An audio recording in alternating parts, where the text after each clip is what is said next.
You guys remember Encyclopedia Brown? Remember those books? Remember those stories? Encyclopedia Brown, Boy Detective. For those of you not familiar, Encyclopedia Brown was the main character, a series of books written by a guy named Donald Sowell. And each book was about 10 stories, and each story revolved around Encyclopedia and his best friend Sally Kimball. They would solve different mysteries, different cases brought to their detective agency. And the way the books were structured, each story would end in sort of a cliffhanger. And the reader was invited to try to solve the case. You know, what did Encyclopedia see? How did he solve this thing? But the answers, the solutions were all at the back of the book. And I've realized over the years that thinking back, because I love those stories as a kid, but I realized that those books, that those stories for me were actually much more than just entertainment. That they actually sparked my own curiosity, my own desire to find out more about the world, and to just kind of figure out how things worked. I mean, it really made me a more curious kid. Now, my adventures and curiosity didn't turn out as well as encyclopedias all the time. For example, when I was 9, I remember that one of my friends and I decided that we should figure out how to take our bicycles apart. That seemed like a really good idea. So we started with mine, and it turns out we could do it. I mean, we took that thing completely apart. And then we took his bike apart, and we nailed it. I mean, we were 2 for 2. You know, high fives. Maybe we should start our own bicycle firm. And then we discovered that, well, we weren't so good at putting bikes back together. In fact, we were terrible. We were miserable failures, which was disappointing to us, and I think it was quite disappointing to my mom, knowing that my bicycle is now basically just a frame and a bucket of parts. But, you know, what are you going to do? We were curious, and, you know, we just wanted to figure out if we could do it or not. Another time, actually later that same year, I was outside playing, and I saw a couple of older boys in the neighborhood, and they were playing with what looked like some kind of super-duper souped-up BB gun. Now, I had a BB gun, so I knew how it worked and that sort of thing. But this thing, I mean, I wanted to know what this thing was and how it worked. So I headed down the street. And I asked them, hey guys, what is that? I said, it's an air rifle. Air rifle? Now, my 9-year-old brain is processing this, thinking, air rifle? A rifle that shoots air? Well, what does that feel like? So my 9-year-old mouth says, a rifle that shoots air? What's that feel like? Like, well, put your hand in front of it, we'll show you. So, yeah. Now, to their defense, I have to assume that they assumed that I was much brighter than them. I want to know what this feels like. So I put my hand on it, pull the trigger, and pow, pow. Now, just so you know, it's a pellet gun. And getting shot at close range with a pellet gun actually doesn't hurt that much. It just stings. It's like when you punch your fist into your hand.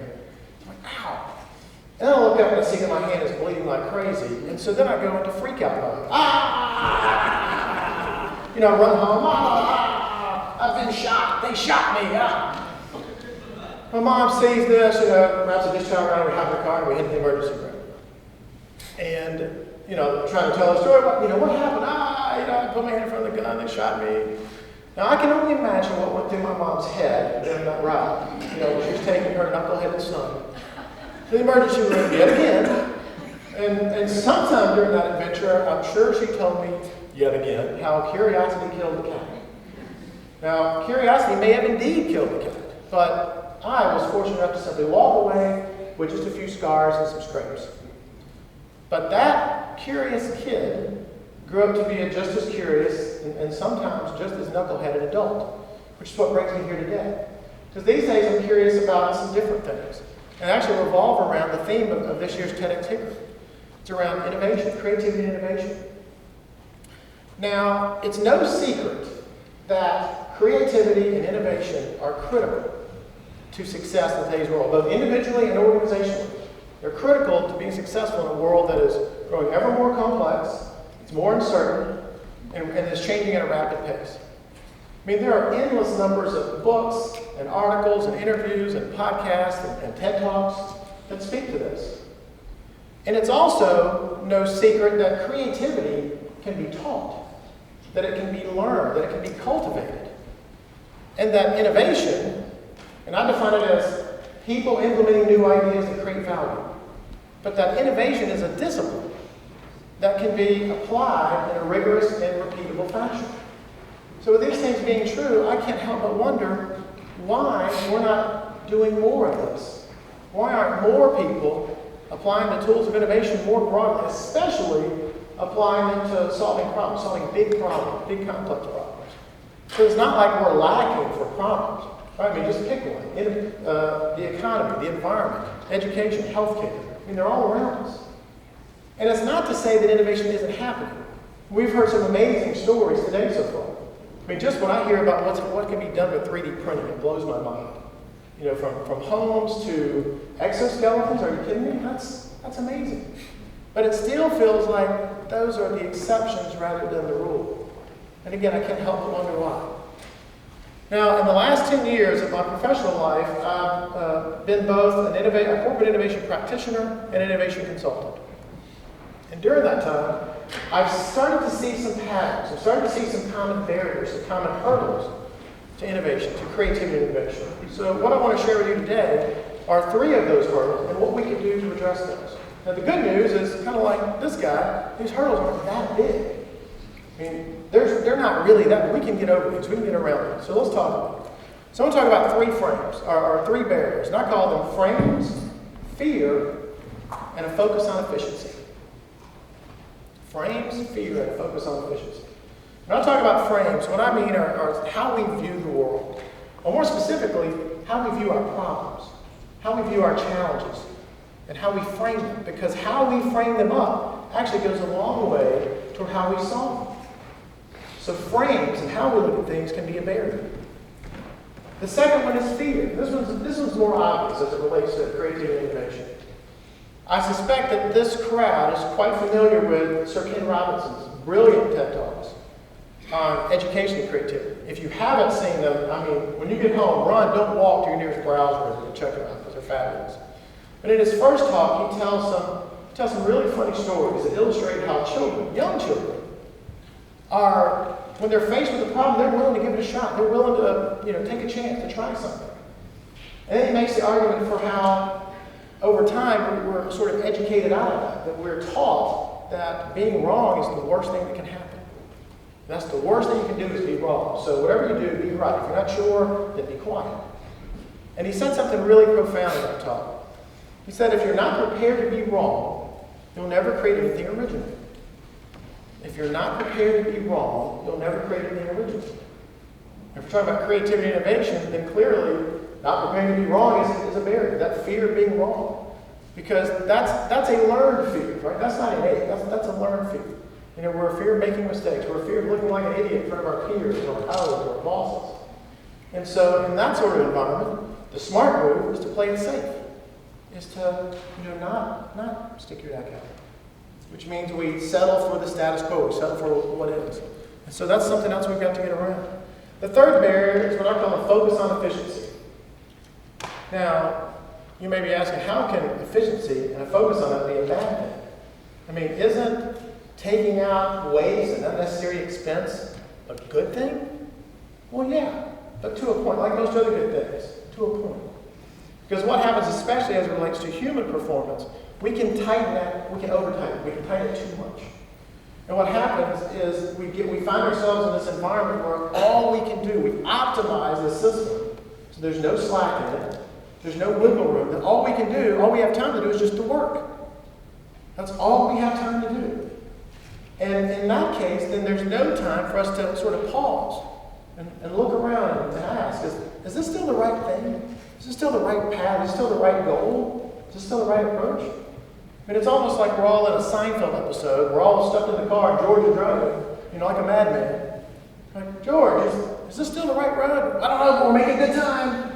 I mean, that's good, but, making good time, being efficient is not the only thing that's important. And I think sometimes we focus on that too much. So with those 3 barriers, then the question becomes, well, what can we do differently? How do we overcome these? Well, that's a good question. In fact, I believe that's actually the answer. And what I mean by that is it's the power of questions. It's how we can overcome these barriers. And so I'm going to give you 3 questions. Because I'm a big believer, if you want better answers, ask better questions. So I'm going to give you 3. How many? 3. You got it. All right, you got something to write with, something to write on? Cool. Here we go. You ready? All right, the first question is, what is the problem? What is the problem? What is the problem? Wait a minute, I'm sorry, scratch that. Scratch that. That's actually not a very good question. Sorry. It's not a very good. A much better question is, what are we trying to accomplish? What are we trying to accomplish? Now, sometimes the difference here just feels like it's semantics. But other times, the difference between what is the problem versus what are we trying to accomplish is significant. And here's the deal. When we ask, what is the problem? All too often we get locked into problem-solving mode. We start solving that specific problem. Which again, doesn't sound like a bad thing. The downside of that is sometimes we solve problems that don't need to be solved. Or we solve the wrong problem. It's like building a great ladder and only finally leaning against the wrong wall. So what are we trying to accomplish actually broadens our view. It's a framing tool. It broadens our view so our solution set becomes larger. Here's an example.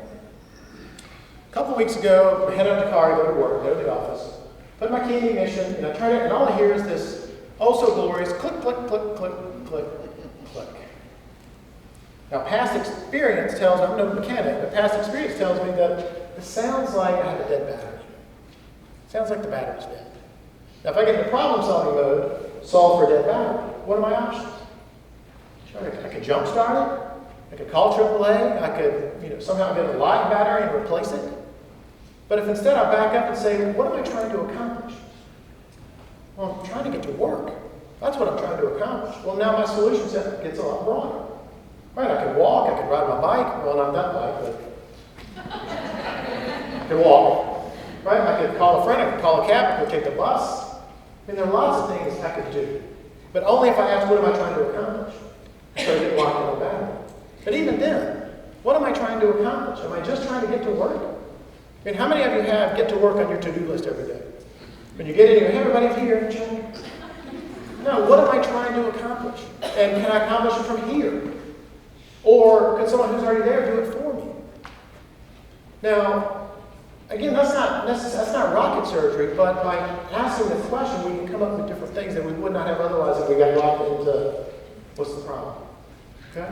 The second question, and I'm going to tell you right now, of these three, this is by far the most powerful. The second question is, how might we? How might we?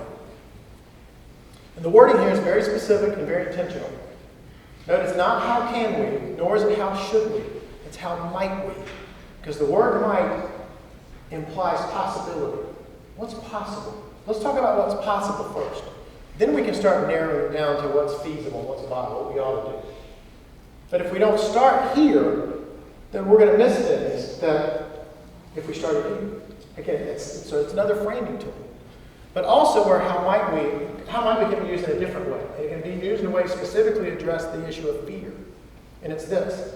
My guess is that we've all been in situations where we're trying to solve some problem with a group of folks, and someone throws an idea that sounds a little crazy, or a little harebrained, maybe not fully thought out. And what do? My experience is oftentimes someone will respond with a statement like this, one of these I call them idea killers. Right? We can't afford that. We don't have time for it. It's not the budget. It's too risky. They won't like it. And these may actually all be appropriate responses. These may be true responses to that idea. But here's the problem.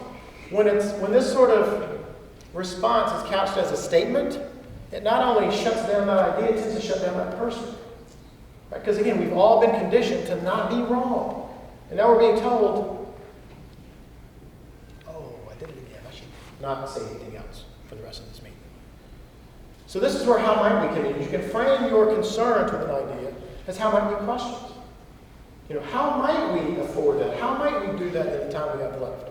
How might we mitigate the risk associated with that idea? Because here's the difference. We can't afford it, shuts down that conversation. How might we opens it up for exploration? We might come across things that we would not have discovered otherwise. So how might we can be very powerful in that respect. The third question is, what else? What else?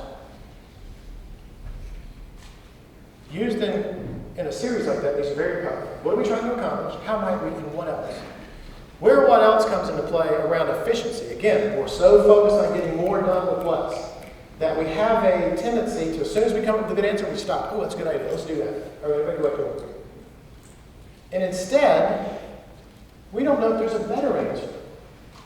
I mean, what are the chances, what are the odds that if you have 10 possible solutions on it, the first one you come across is the best one? So what else creates a little bit of time and space to say, that's a great idea. But what else might be a great idea? Maybe an even better idea. It's a way to explore. It's a way to explore a little bit further. So I've given you 3 questions. What are we trying to accomplish? How might we? And what else? And I found these to be powerful, simple, but powerful tools to spark curiosity and creative thinking, especially when you're trying to solve problems, trying to find solutions to complex problems. Now, again, my work as an innovation consultant, what I do is help organizations apply principles like this so they can find solutions to their most pressing challenges. But here's the thing. I don't say this because this is the work I do. I do this work because this is what I believe. And I believe that curiosity is a gift. It's a gift that we've all been given. And it's a gift that we should be unwrapping constantly and playing with and putting to use. And I believe that we are innately creative beings. That being creative is part of what it means to be human. And although I agree with Sir Ken Robinson when he says that we've been educated out of our creativity, I think we can educate our way back into it. And I think we have to. I believe that our future and our children's future depends on it. And speaking of our children, I think we have an opportunity and an obligation to help cultivate their curiosity and their creativity, both in school and outside of school. I think especially outside of school, because my fear is in school, our focus on measurable outcomes and test scores, but our focus on that has actually been at the expense of teaching our children the joy and the value of wondering, of exploring, of letting them discover and pursue what interests them, of letting them create for the sake of creating and not for a grade, but just to create because there's much joy in that. Excuse me. So here's the thing. Our children are going to inherit a world that's growing, that's going to be even more complex, more uncertain, and will change even more rapidly than the one we have now. And they're going to face challenges that we can't even imagine right now, much less give them the answers to. So the best thing we can do is equip them to solve these problems for themselves, because they're going to have to. Which brings me to this. I think one of the biggest, most important questions we can ask ourselves, and I challenge each of you to ask yourselves these questions now, is how might we unlock the curiosity and creativity that resides in all of us, and that resides in our children, to unleash that onto the world, to make our lives and our world a better place. How might we do that? How might we? It's a good question. I think it's a very good question. Thank you.